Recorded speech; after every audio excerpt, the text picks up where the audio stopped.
let's go ahead and we'll just get the presentation started. Concerned for everyone's time. I thank you all for being able to join us for the Smart Home America and the Value of Higher Building Standards webinar. My name is Stephen Deal, and I'm Extension Specialist in Land Use Planning with Mississippi Alabama Sea Grant. I provide technical assistance to coastal communities in areas of policy such as zoning, green infrastructure, and the community rating system. I am pleased to have the privilege of discussing with you today aspects of Smart Home America as a fortified program and the value of pre-disaster mitigation in creating a tougher and more resilient urban fabric. Before we get into the main items of the presentation, I'd like to bring to your attention that this is part of a larger webinar series, a coastal resilience webinar series we'll be doing every 2 to 3 weeks, led by Mississippi Alabama Sea Grant and some of our other coastal partners. The next presentation will be July 16th, where changes in storm intensity and climate change. We have a speaker lined up for that, and I think it will be a very good presentation. But we will be sending out flyers and other information as new things become available. So feel free to check the masgc.org website for additional information on upcoming webinar offerings. Just a few basic information for those who are looking for CEUs for this webinar. The webinar has been approved for 1 continuing education credit for certified floodplain managers and 1.5 for AICP planners. For the AICP planners, the event number for this webinar is 920-2136. So feel free to look that up in the American Planning Association website to certify and get your AICP credits. And for the floodplain managers, on completion of the workshop, I will be sending out certificates of attendance for the event. And also, if you are a floodplain manager who is logging in using a smartphone or tablet device, feel free to type your name in the chat box so I can confirm your attendance for the duration of the webinar and get those certificates of attendance out to you. Now, for our first half of the presentation, I'd like to introduce our first speaker, Graham Green, Director of Marketing for Smart Home America. Graham Green guides the communications and marketing strategy for the organization. Prior to serving at Smart Home America, he was an AmeriCorps Vista member with Habitat for Humanity, supporting rebuild efforts after Hurricanes Ivan and Katrina. He's managed multiple large-scale regional and national construction and training events and has developed several collaborative initiatives with public and private sector partners. He is here today to discuss provide you some basic information on Smart Home America, the nature of its mission and the scope of its organization, and about our partner RBHS and how they relate to each other. So without further ado, I'll turn over the presentation to Graham to sort of kick us off. Thank you, Stephen. Can you hear me okay? I can hear you just fine. Perfect.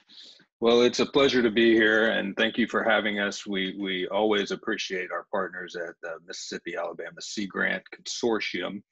You know, have been longtime partners in helping us build coastal resilience, and Stephen, always good to work with another AmeriCorps alum, so I appreciate it. I've started a timer because I've found on these Zoom meetings it's easy to get carried away like you're just talking to yourself, so that's what I was doing before popping on the audio here. If you go ahead and advance the slide, Stephen, and we'll jump right in. Oh, and I do want to point out there's a few of our staff on as well. Julie Shayi-Woodard, our president and CEO, and Darby Eulery, our director of education. Thanks for being here, y'all.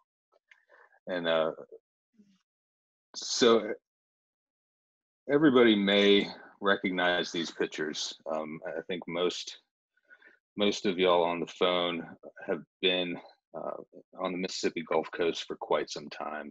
This was Pascagoula before Hurricane Katrina, which was just 15 years ago now, which is really hard to believe. Stephen, if you go to the next one, we're just going to look at the aftermath of Katrina. I think this is seared in our memories, and this is really what drove the formation of Smart Home America. back in the early 2000s, and we were incorporated in 2009 formally. I've been doing this work ever since. And we were created from a group of local Mississippi Gulf Coast and Alabama Gulf Coast residents. They were insurance agents, building code officials, home builders, and local elected officials who really, after Ivan and after Katrina, saw that we had to do something different to build our communities to be able to withstand these events that we will continue to see. And that's why we have brought in the Fortified program, which Stephen will talk in quite in depth with you about. But we found the IBHS Fortified program and brought that into our communities, and it's really taken off. If we'll go to the next slide, Stephen. Not only is it the natural disasters that we want to build to be able to be resilient against, but we also know that a lot of homeowners are unable to even recover from those disasters if they are affected. So while we promote property mitigation and disaster resilience, on the other hand, Smart Home America also promotes adequate insurance, or being an informed consumer and being able to recover after a disaster by being properly insured. Because like this slide shows, 2/3 of homes are underinsured. And Stephen, if you click again, and they're underinsured by an average of 17%, which on a $200,000 home is $34,000. It's pretty incredible. You'd have to have that in the bank if you were underinsured. So shopping your insurance every year is something we really try and drill into people's heads. Next slide. It's the same with businesses. It's even worse with businesses. 75% are uninsured, no insurance, or underinsured. So if we go to the next slide, the 40% is the average underinsurance rate. And then you have the same percentage, 40%, will not recover if we have another major disaster. So those are some sobering statistics, and really some reasons why we need to build our communities to be able to resist these events we know will affect us. You'll go forward there, Stephen. Thank you. The real crux, and what gets me, I've been with Smart Home America now over 5 years, and we know what to do. The science is pretty much settled in building science. We know how to build a house to resist the majority of natural events that will affect us. What we need to do now is work out the economics, how to make it more affordable and attainable, but also we need the will to implement these methods. And we have done just that along the Gulf Coast, and we continue to promote resilient construction and ways we can further improve our communities. So real quick, I always have to spin our name, because Smart Home America, if you haven't been working with us for the past 10 years, you might think we're gonna, ask you to put Alexa in your home. But really, we believe, and our founders believe, that a smart home should be able to withstand the wind and the water, and protect all the other investments you will put into that home over time.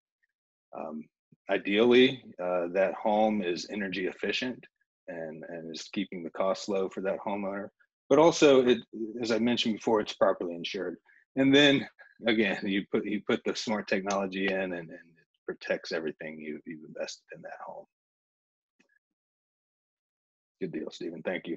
So our vision, I've mentioned these words several times: stronger, sustainable, more resilient communities.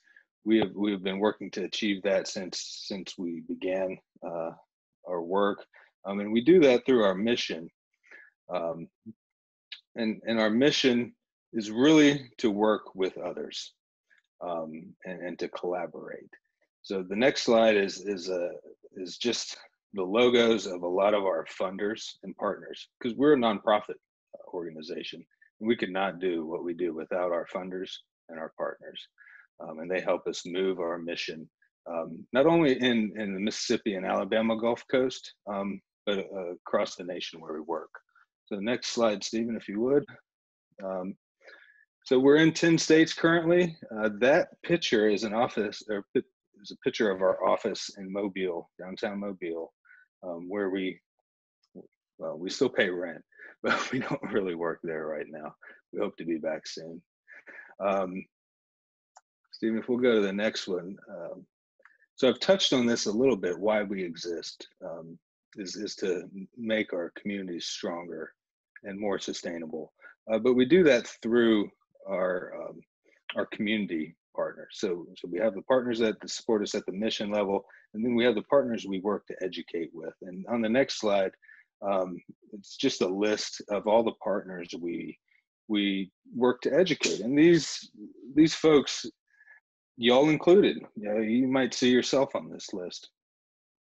Influence how a community builds, or maybe a homeowner will write you a check and you're a trusted source of information.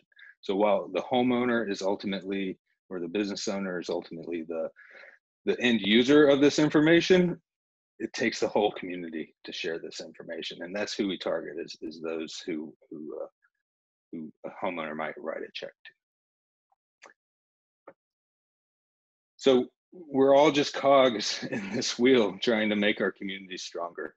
And really, we work with a Sea Grant to get the information out.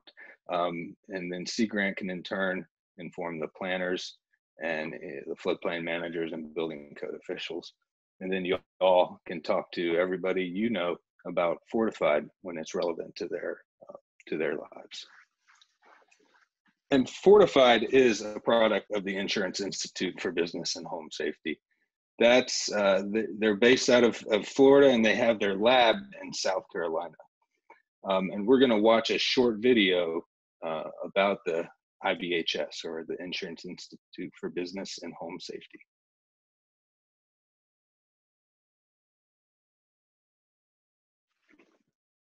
Steven, I can't hear anything currently.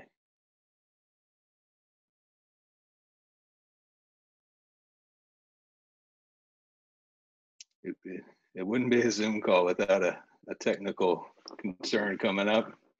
But IBHS, the lab, and I'll show a picture of it after that video. It's 105 fans that can reach a Category 3 storm, and that's where the Fortified construction standard was developed.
That video is short and sweet and really hits the high points of what IBHS does.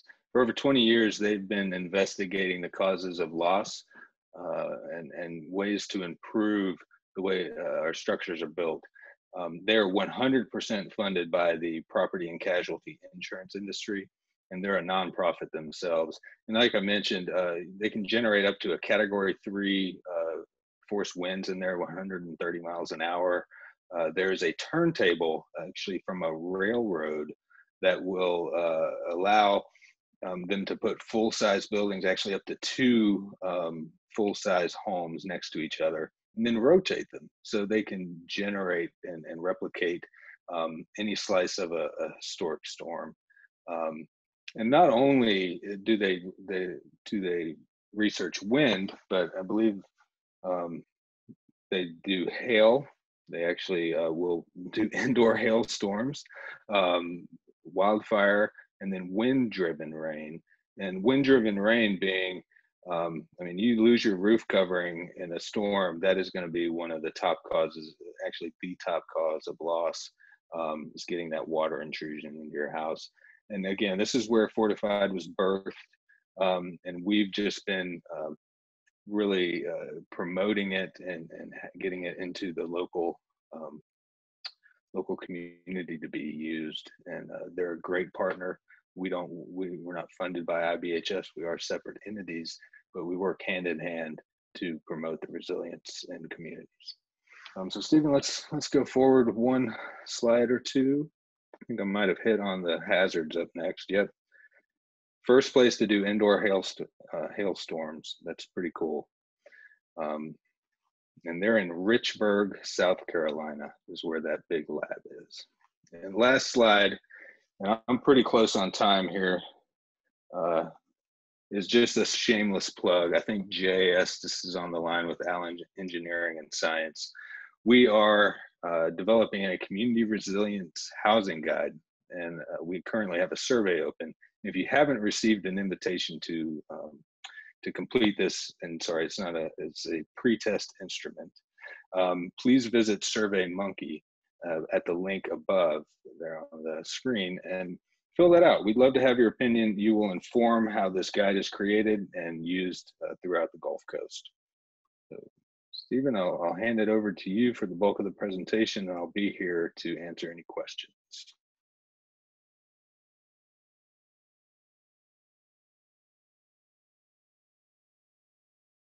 Stephen, I think you may be on mute.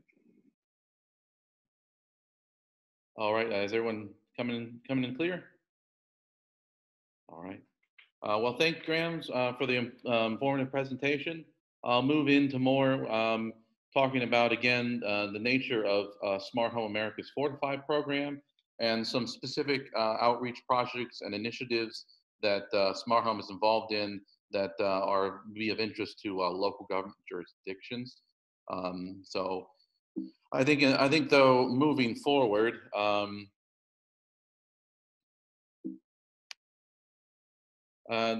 think it'd be important just to kind of get a brief overview of the nature of just where building certification is and is going.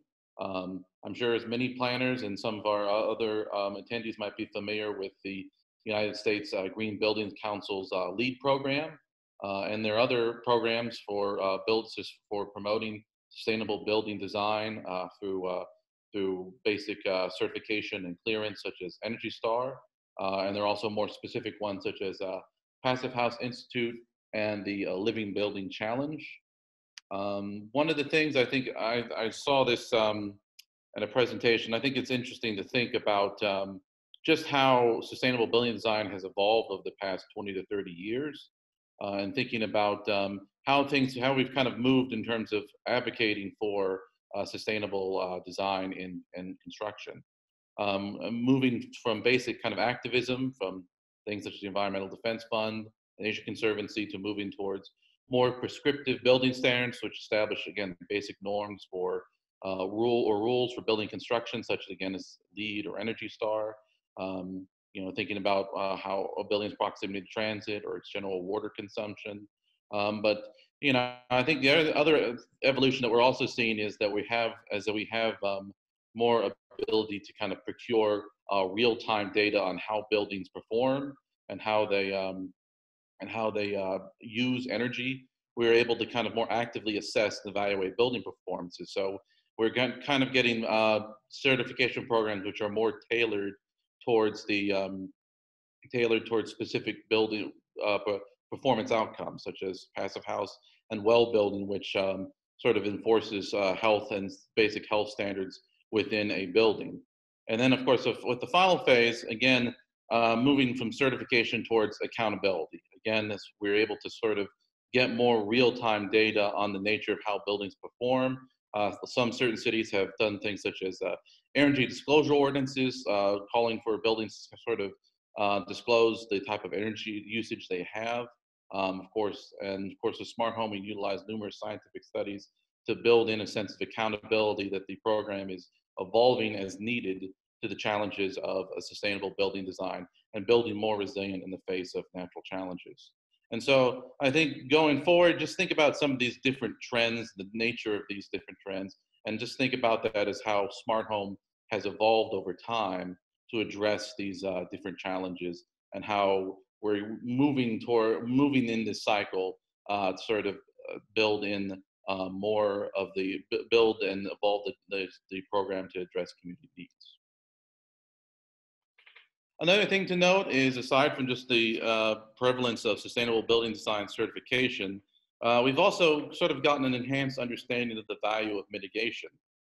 These numbers are from the National Institute of Building Sciences 2019 report, and they found across the board significant savings associated with the enactment of just basic policy measures, such as savings of $11 for every $1 invested for moving from old 1990s era codes to modern, up-to-date building codes. And we see also significant savings associated with federal mitigation grants, and also lifeline retrofits, which includes basic forms of infrastructure such as road, power, water, and communications. And again, moving forward, we can see this is kind of a breakdown by types of natural disasters. And we see, again, it doesn't matter what necessarily the shape or form of disaster. It is that when we do mitigation, we do this kind of mitigation beforehand to prepare our buildings and our infrastructure for these sort of tougher scenarios, that we see these kind of significant savings and recoups and investment that help enhance our urban fabric and help realize significant savings going forward. Now, thinking about the importance of building certification and sustainable building design and mitigation, it's time to sort of get into the weeds of necessarily what do we mean by what we mean fortified. Fortified is a building standard that has been developed by the Institute for Business and Home Safety, as mentioned by Graham. And the thing about fortified is that there are 3 levels of fortified home designation. And fortified is attempting to kind of build this sense of just being more systematically resilient, again, in the face of these of natural disasters such as hurricanes or high wind and hail. The 3 levels fortified designation are roof, silver, and gold. I'd like to briefly note we did have a designation initially as bronze, but I think one of the things of interest is to kind of show how smart home is not simply a static certification that has been modified to roof, because that helps. We've noticed it helps more in terms of getting a streamlined workflow. A roof is the critical key function of the first line of defense for a home. And so if you have a compromised roof, it is much more likely that the rest of the structure will be fatally compromised in some significant way.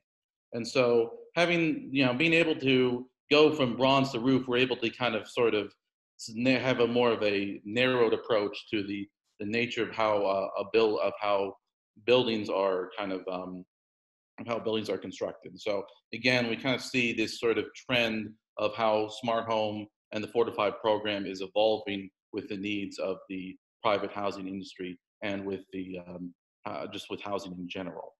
And individuals who wish to receive a fortified designation for their property must work with a third-party evaluator to verify compliance with standards. And fortified has also been expanded to cover not simply newly constructed homes, but existing properties as well. Some dwelling types which are eligible for consideration of fortified include not simply just a base single-family home, but also duplexes, manufactured homes, and townhouses.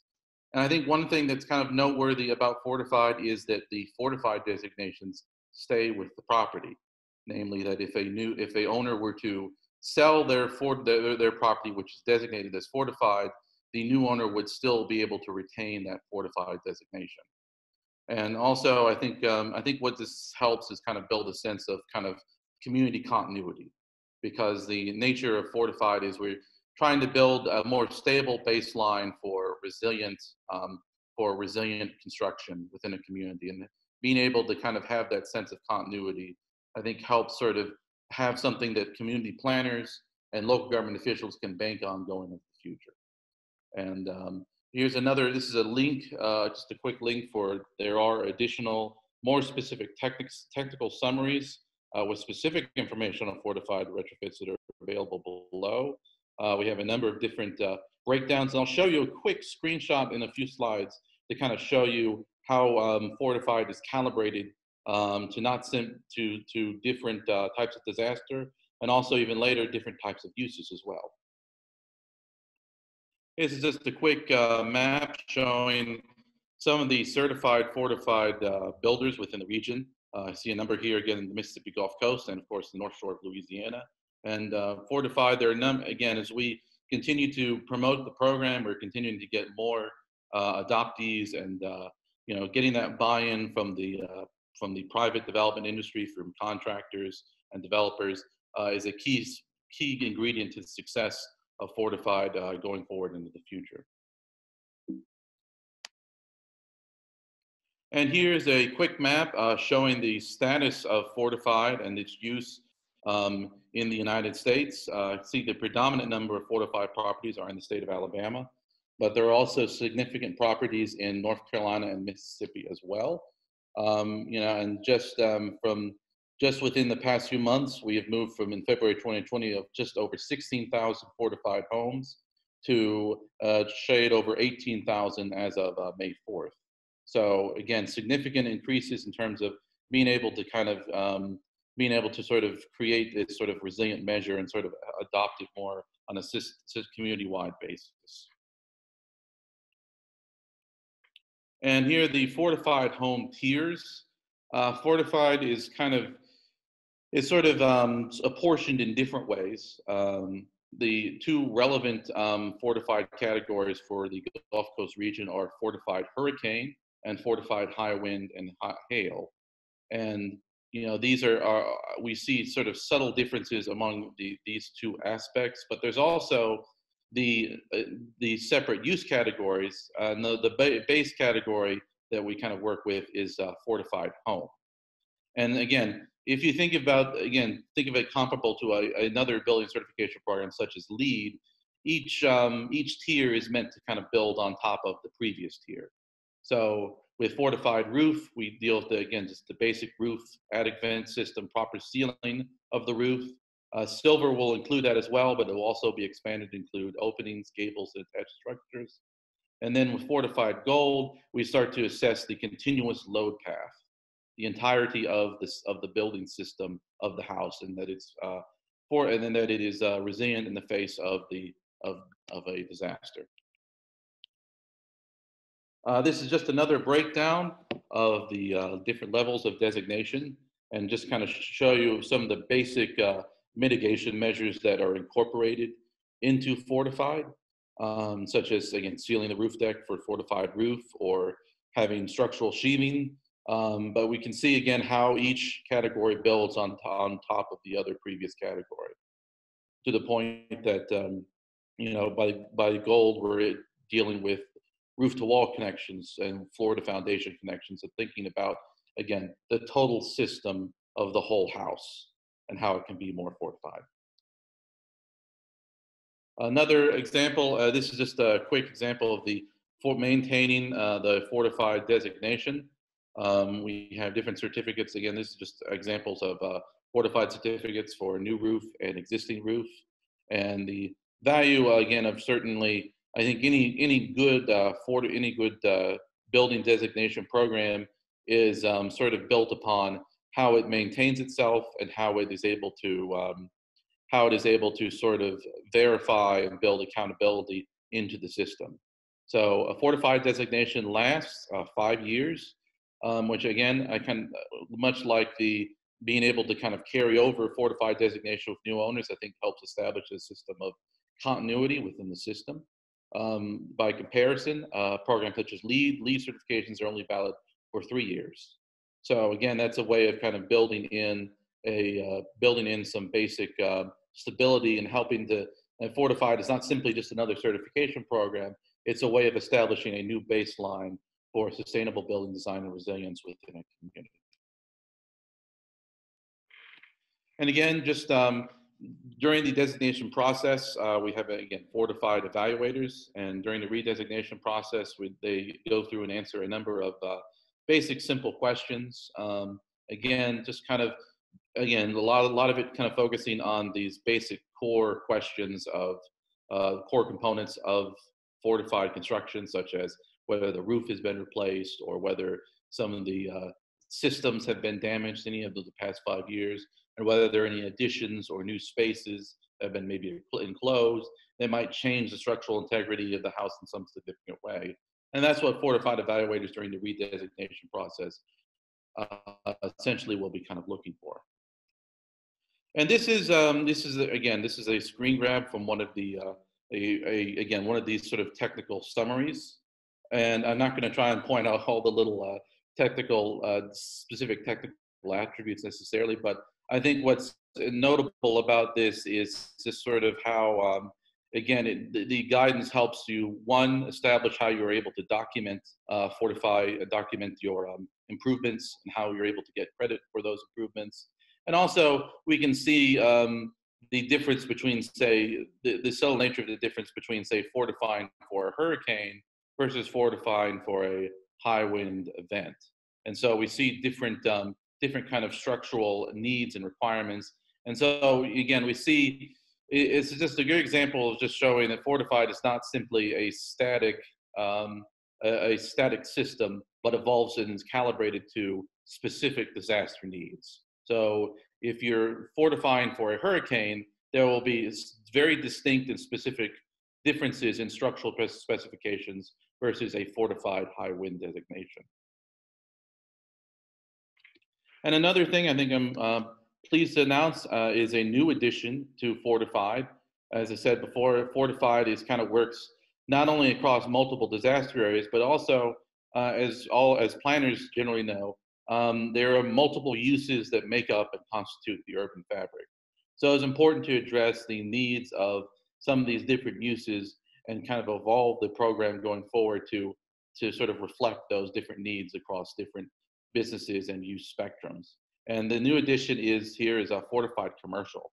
So fortified commercial focuses on, again, community-based and light to moderate commercial structures. So not only just commercial buildings or hotels, but also mixed-use structures and municipal buildings. And again, just another thing too is even while you have to sort of adapt and modify to specific circumstances, there's also the importance of kind of establishing a basic through line in the continuity of the program. So for example, in this situation, the three categories that are in fortified home are still retained for fortified commercial, namely roof, silver, and gold.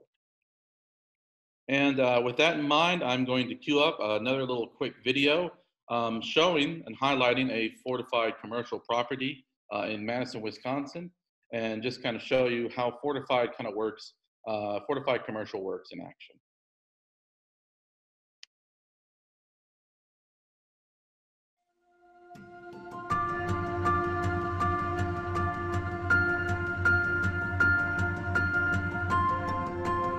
Fortified commercial is a building resiliency design and construction standard that reduces damage during severe weather. The American Family Spark building is a fortified commercial high wind and hail gold designated building.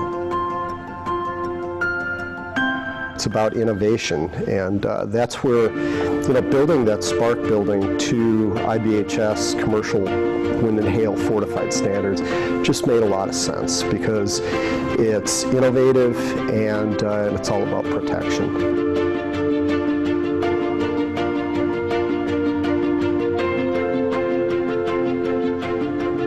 Fortified commercial works. It really takes into account the most vulnerable parts of your building, and it really brings it to the next level. Where I see this being a model is just our approach of how you can design this fantastic building, incorporating some of these resiliency best practices really created an asset that we can be proud of. Well, I think American Family just hopes to inspire other companies to build commercial structures that way. Our goal is always protecting customers' dreams, and the Spark building is all about that. IBHS cannot be more proud of this collaboration with American Family Insurance.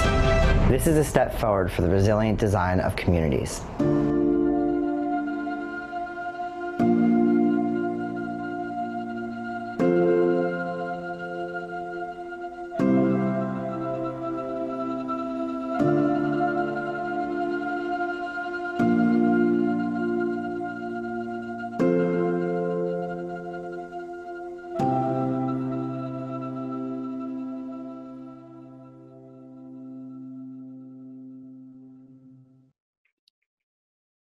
All right.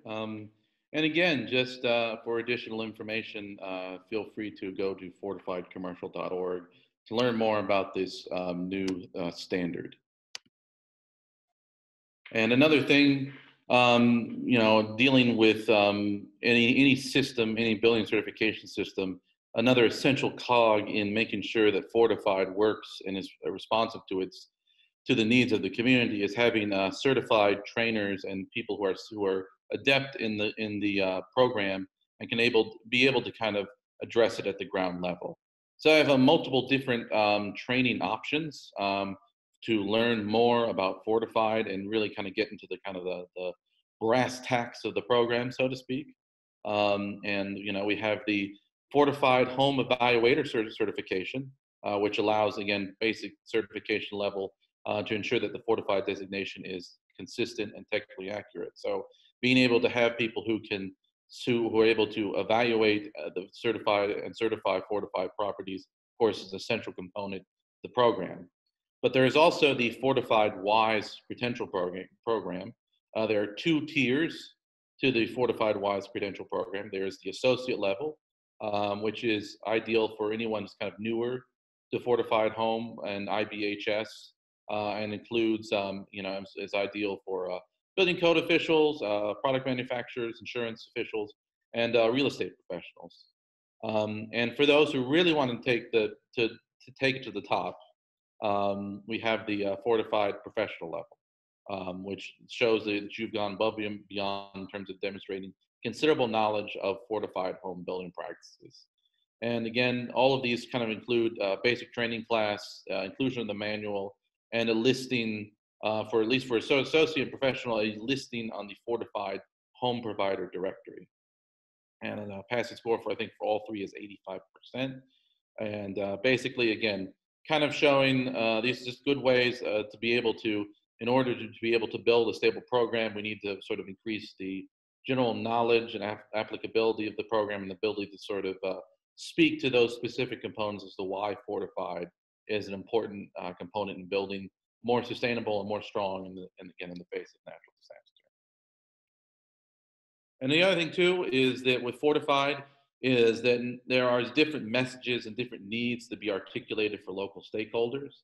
I know that with some of our local floodplain managers, certainly who are dealing with the community rating system, it is important to kind of, if you're talking about the importance of building tougher for things for coastal hazards such as hurricane or flooding, you sometimes have to target your message to local stakeholders such as insurance officials or realtors. And so Smart Home has kind of, in sort of understanding the information needs of different community stakeholders, has developed specialized resources for those different needs. For example, the Insurer's Guide to Fortified. And another thing which I'll kind of allude to later, and Graham has mentioned again, our new education director in Darby, who is kind of helping work in terms of being able to sort of target our course offerings more to specific components such as realtors and insurance professionals. And so been able to have that kind of ability really helps kind of improve the spreading of the Fortified message. And another thing too to notify, and this is just something has just come really evolved just in the past month, is that Fortified is continuing to be integrated at the state level here in Mississippi with new incentives and new sort of ways to kind of encourage the use and the adoption of Fortified. So effective March 1st of this year, the Mississippi Windstorm Underwriters Association will provide a Fortified roof endorsement on eligible new and renewing policies. What this generally means is that in certain instances, the Underwriter Association will reimburse up to an additional $1,500 for material and labor and up to $500 in inspection fees if the home obtains fortified roof designation, which is the base designation for fortified. And this endorsement will apply when a covered claim results in 50% or more of a roof being replaced. So what's, again, it's notable in the sense that this is sort of the state of Mississippi recognizing the value of fortified and recognizing the value of this, of the importance of mitigation planning. And another thing also that I will sort of mention too is that a recently passed, even more recent, is the Senate Bill 2709 from the state of Mississippi, which includes fortified commercial. And what essentially it does is it includes commercial properties in the insurance premiums discounts or rate reductions for hurricane or windstorm damage mitigation. And so, again, we're really pleased with the fact that the state of Mississippi is sort of helping encourage the adoption of fortified and being able to kind of create these sort of strong incentive structures for this kind of sound mitigation planning and building, again, having the building blocks forward to kind of bring the value of mitigation to local governments and to private homeowners. And that kind of concludes the fortified portion of our of this lecture. And so what we're going to do is kind of to break things up a little bit. I have a polling question queued up to kind of just sort of give a sense of your general knowledge and understanding of the fortified program. And so I'll give about 3 to 4 minutes to help you kind of fill this out, and then we'll reconvene for the second half, and then we'll kind of come back in for the second half of the presentation.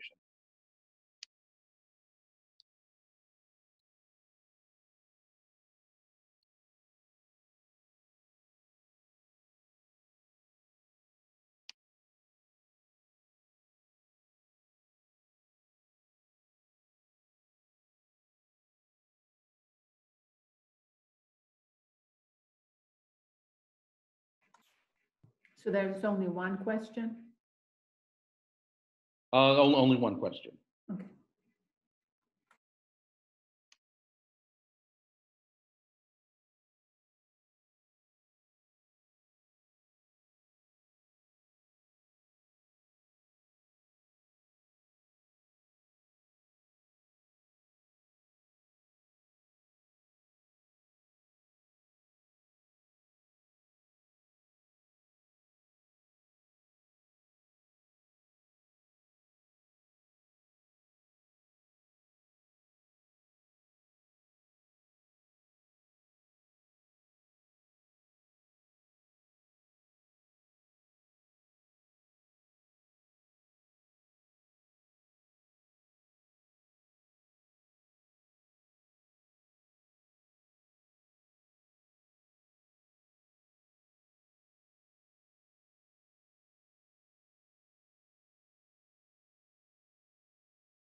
All right, looks like we have all the votes in for the poll. So I'll just go ahead and end that at this time as we move forward. As you can see, again, you know, there are again 3 levels to the fortified home program. Again, roof, silver, and gold. So I'm glad, I'm happy that we got everyone got that one correct, and we just you know, so glad to get the general knowledge check on fortified. And so we'll just go ahead and move forward with the second half of the presentation, where we're going to discuss, again, some of the different initiatives and projects that have been worked on by Smart Home, or are just kind of coming up in the hopper, so to speak, in the future. One thing that Smart Home has worked on with the Mississippi-Alabama Sea Grant Consortium is the revisions to the homeowner's handbook. For some of you who may not be here on the coast, the homeowner's handbook is the outreach guide, is essentially a sort of homeowner's assistant guide for natural disasters. It was developed several years ago by Mississippi-Alabama Sea Grant, but with the aid of Smart Home America, it has been revised to kind of help deal more specifically with specific actions and measures that homeowners can take to make their home more resilient in the face of hurricanes and flooding. And again, this is again just a sample of kind of the type of mitigation measures that you will see in the homeowner's handbook. And just an example of how, again, the homeowner's handbook is something we are currently in the process of circulating. And we feel like this is a little more robust than in the past, and helps kind of really helps underscore the need of mitigation and different kind of protection strategies homeowners can engage in. Another thing that's been included is with the aid of Smart Home is some additional information on insurance. You know, as you can see with regards to flood preparedness, the average flood claim has gone up significantly in the past few years, and so you know, one important component of the Smart Home America is that we do want to build better, but we do also want to underscore the need to purchase flood insurance and the importance to get good flood insurance policies in place. And so we have included a significant amount of additional information on flood insurance and how to go about purchasing flood insurance policies. And this information, again, is available through the Mississippi Homeowners Handbook. And copies of the Mississippi Homeowners Handbook are complete and ready for distribution. Tracy Sempier, who I think is on the call, has been kind of helping coordinate the delivery of those new copies. Handbooks are free, and they can serve as an additional resource for community flood outreach activities.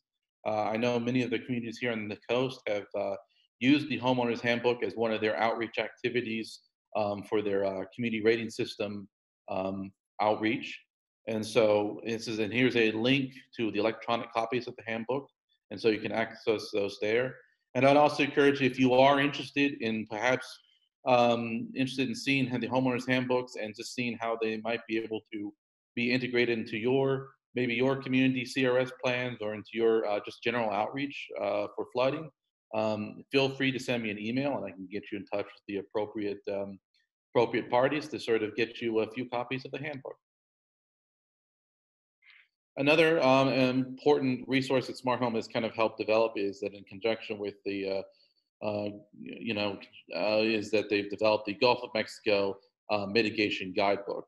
And the mitigation guidebook is essentially kind of helps provide a basic overview of federal and state-based resources available for mitigation programs.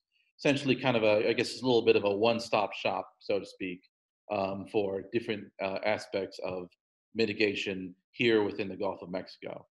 And the resources listed are split into 4 broad categories: resource mitigation, insurance, policy, and taxes. And again, here is a link to the Smart Home America Mitigation Guidebook. And again, just to provide you some information, here is a sample of the the resource page for the state of Mississippi. As you can see, we have things such as the wind pool or we list the statewide building code as additional resources. And I think another thing that's great about this is that aside from listing resources within states, this includes all the different Gulf of Mexico states. So it's a good point for like regional comparison. If you're doing, you want to do sort of mitigation research for your local community to kind of see how the state of Mississippi may stack up to other Gulf states. And again, it's a good resource. It kind of sort of puts together that kind of 20,000-foot view, so to speak, of the state of mitigation in the Gulf of Mexico and what resources are being built and are available to promote mitigation. Another essential component, we've kind of discussed a little bit about the nature of fortified, discussed the importance of a homeowner's handbook and the importance of flood insurance. But you also still have to underscore the nature of just flooding in general as a disaster is just the importance of general outreach with flooding. And this is a new outreach initiative from Smart Home America is the Don't Goof Floodproof website. And one thing to kind of note is that over 25% of all flood insurance claims come from homes that are not in a flood zone. So a really important component of flood mitigation is informing the public of the widespread prevalence of flooding. It's the leading disaster in America, and the flood zones are not static. They change over time. And so having a good baseline for being prepared for a flood, even if you don't think you're in a flood zone, is really incumbent and important, especially here in the northern Gulf of Mexico with our high rates of rain and our prevalence for coastal storms. The flooding is a prime concern and something that as Smart Home America, that in order to build tougher, is that flooding is a piece of central importance in making sure that the urban fabric is as resilient as it can be. And this is just an example, again, of just some of the different resources available. This is a resource from the Don't Goof Floodproof website. Again, kind of showing some of the core components about the nature of the nature of the flooding threat here in the northern Gulf of Mexico, the importance of purchasing flood insurance, and the importance of building back tougher. So again, we have resources available at the Don't Goof Floodproof website to help kind of reinforce those themes and reinforce that the importance of building better in the face of floods. And now just to kind of look ahead to the future, we have a few, I think Graham has mentioned one of them, but we have just to kind of give you an idea of some projects that are coming up from Smart Home America that we are excited about. And we hope to kind of help expand our offerings going into the future that we think will be of use to local government jurisdictions. First of these is the Resilient Housing Recovery Guide, which Graham mentioned at the end of his presentation. Smart Home America has been awarded funding from the EPA Gulf of Mexico program to create a Resilient Housing Recovery Guide. And in addition to within the Resilient Housing and Recovery Guide, the Gulf Coast Community Design Studio is helping perform a housing gap analysis that will be developed with the guide. And essentially the idea of what a Resilient Housing Recovery Guide is to serve as a kind of template to assist communities in the development of their own housing recovery plans, and essentially fill in the gaps identified in current planning documents, and use, again, new methodology for housing and community redevelopment, modeled after initiative from the Georgia coast. And I think the nature of, again, thinking about this sort of the nature of kind of trying to bridge these different aspects of housing recovery, just thinking about disaster housing is there's just a number of just different aspects to be kind of considered. And the term disaster housing can cover many different types of things, not only just shelter housing, interim housing, and permanent replacement housing. And so really, when we're talking about the idea of building more resilient housing in the face of a disaster, what we're trying to do in some sense is kind of bridge the gap between pre-disaster mitigation in the housing process and post-disaster recovery. And being able to kind of have that, being able to have a kind of resilient housing guide that helps sort of, again, sort of helps people conceive of housing not simply as just some of the idea of resilient housing or disaster housing, not simply something during the immediate threat of a disaster, but something that you continually work upon and is an iterative process throughout the community planning endeavor. Again, this is just a screenshot from the Georgia plan initiative, just to kind of show you the idea of how this is sort of maybe shake out. Was you can see here the coastal planning communities number in Chatham County, Georgia, for example. They have completed a template there, and essentially what the idea is that this template could be something that could be kind of ported to other local communities and coastal jurisdictions to kind of help inform and so sort of substantiate that housing recovery process and kind of give and sort of again bridge the gaps between pre-disaster mitigation and post-disaster recovery.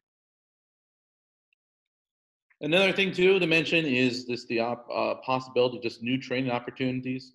As mentioned before, we have a new director of education providing additional training opportunities for building inspectors, realtors, and insurance officials. But there's also, as working as an extension specialist in land use planning for Mississippi Alabama Sea Grant and assisting Smart Home America, we are also hoping to offer more intense training sessions for individual communities who are interested in learning this, again, really delving into the nuts and bolts of Fortify and how that may be applied in their city or town. We have a number of communities, for example, in Alabama who have been able to take certain aspects of Fortified and integrate it into their building code and integrate it into their ordinance framework.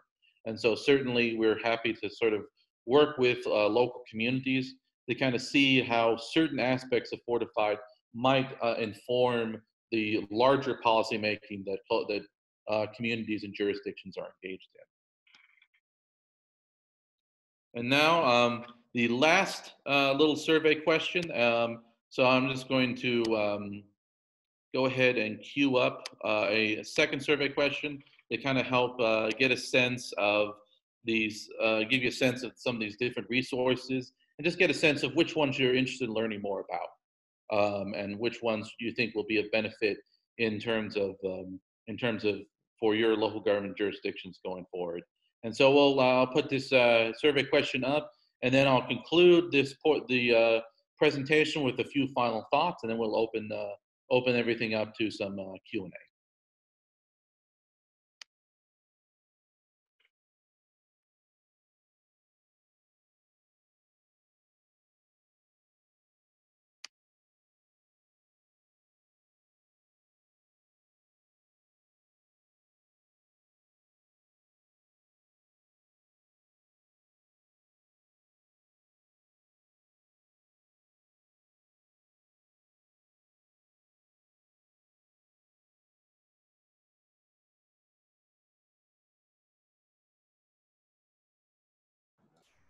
I wish we could choose every option in there. Yeah, I forgot to include in all of the above. Because that's what I would choose.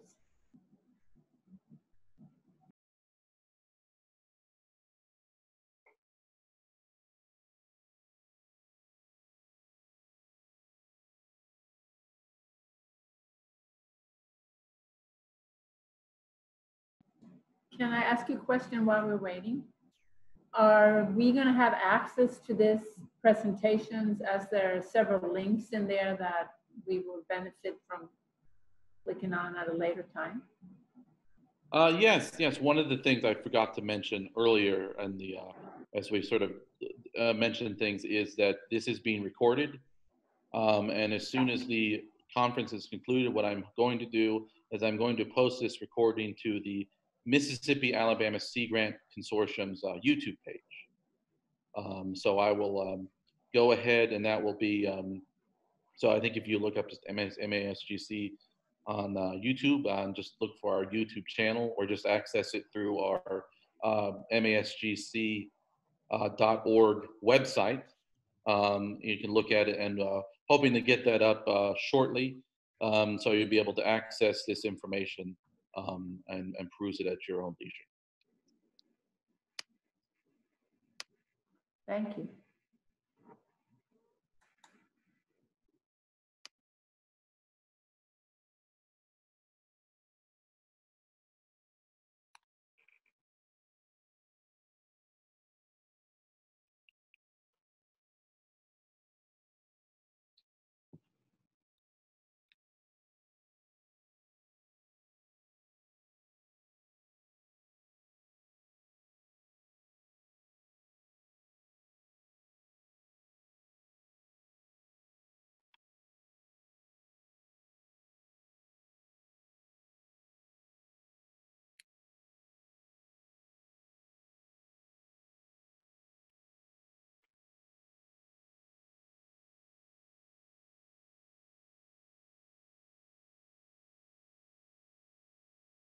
All right, looks like we've everyone's voted, and let's go ahead and end that poll and share the results.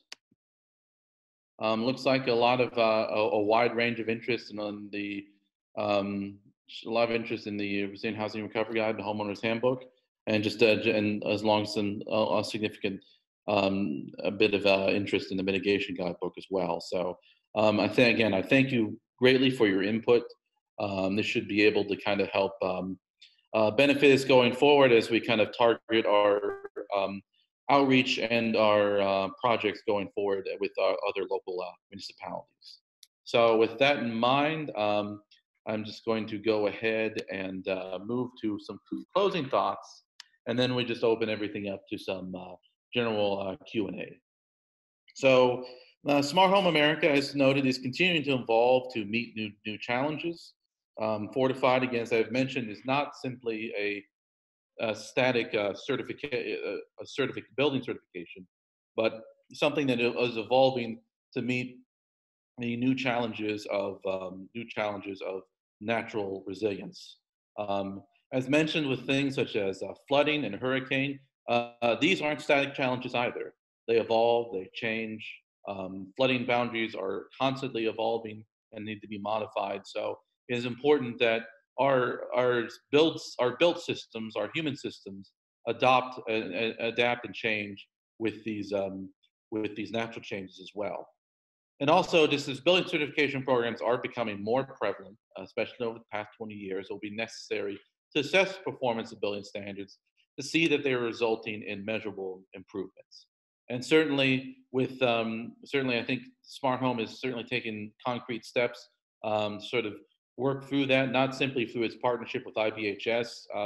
One thing I'll just briefly note is we are helping with getting scientific studies. I'm working with Dr. Petrolia to kind of help look at how certain fortified properties in Alabama are resulting in basic savings. So we are partnering with different local researchers and partners to continue to evaluate the cost effectiveness of fortified as a program, and continue to kind of make tweaks and changes as needed to help make sure that it is as helpful to communities as it can be. And the other thing too is that pre-disaster planning and mitigation in a broader aspect can save communities money, as noted in the National Institute of Building Science's 2019 report, and can then bounce back from coastal storms and other natural hazards. Again, thinking about this larger idea of resilience, this idea of not simply understanding natural disasters and helping to bounce back quicker and sort of roll with the punches, so to speak. And mitigation is a core component of any good resilience plan and resilience planning framework. And so being able to anticipate and sort of have an urban fabric that is more responsive to these kind of challenges and these sort of new sort of natural threats is something that's important and imperative to kind of work on. And also that there are new tools and products from Smart Home, but also from our partnership with organizations such as Mississippi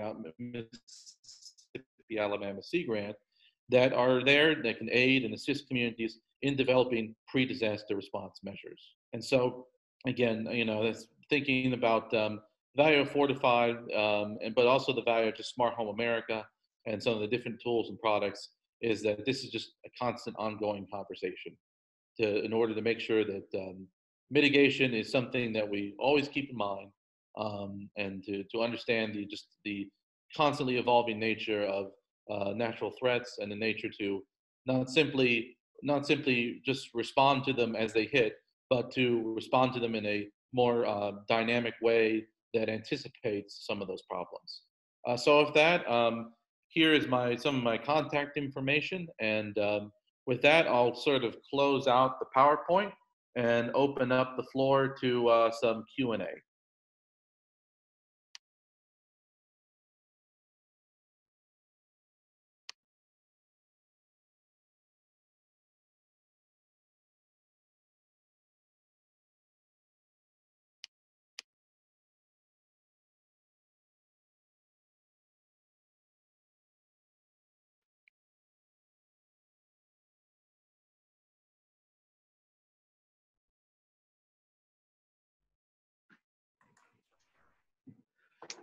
Well, I think this is very interesting information, as I teach in the School of Construction and Design at USM. So that's why I'm interested in getting any information that I can add to my materials classes and design classes and such.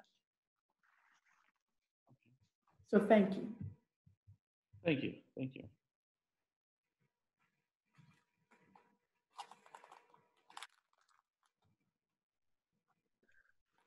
I'm liking the Zoom background.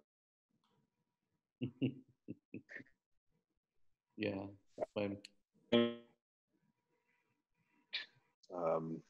type their questions in the chat box. Steve did a good job explaining for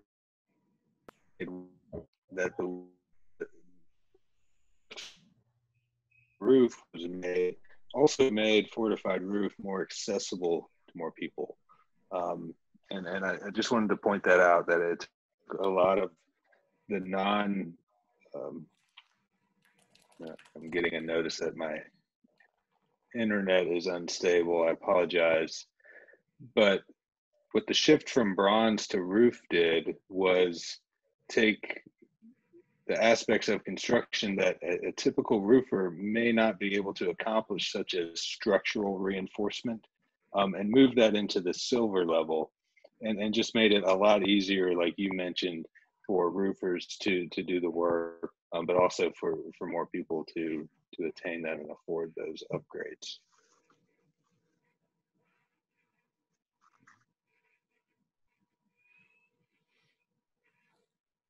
Okay.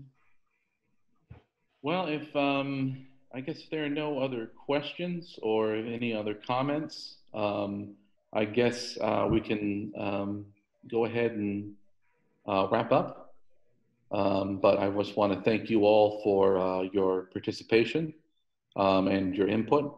And I'm looking forward that we'll be able to kind of keep these kind of conversations and dialogue ongoing here in coastal Mississippi.